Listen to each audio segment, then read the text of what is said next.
City India news Telugu. Welcome to city India news. అయోధ్యలో బాలరాముడి విగ్రహ ప్రాణ ప్రతిష్ఠ సందర్భంగా నారాయణపేట జిల్లా కేంద్రంలో శ్రీరామ జన్మభూమి తీర్థక్షేత్ర విశ్వ హిందూ పరిషత్ బజరంగ్ దళ్ ఆధ్వర్యంలో భారీ ర్యాలీ నిర్వహించారు.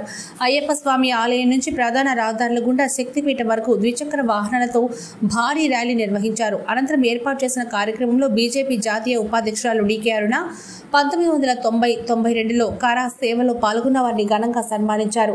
అయోధ్యలో రామ మందిరం నిర్మాణానికి ఆనాడు కరసేవలో పాల్గొన్న వారి కోరిక కళ నెరవేరిందని అన్నారు. ప్రధాని మోడీ భారతీయుల చిరకాల వాంఛ నెరవేర్చారని అన్నారు.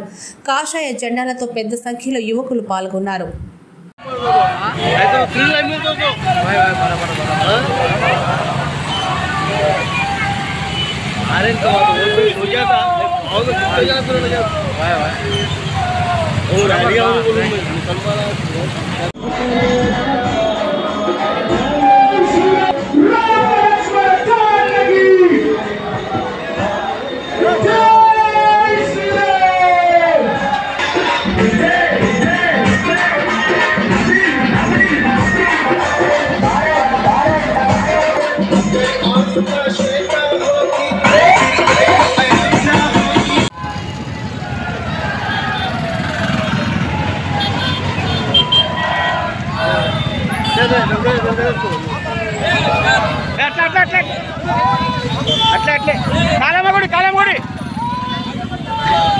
జ్యోతిర్నాథ్ కుటుంబ సభ్యులు ఎవరైనా ఉంటే ముందుకు రావాల్సిందిగా మనవి.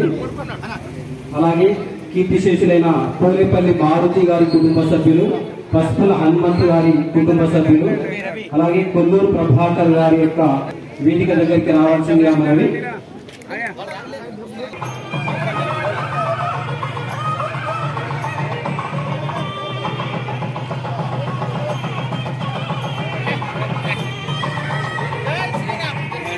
జై శ్రీరామ్.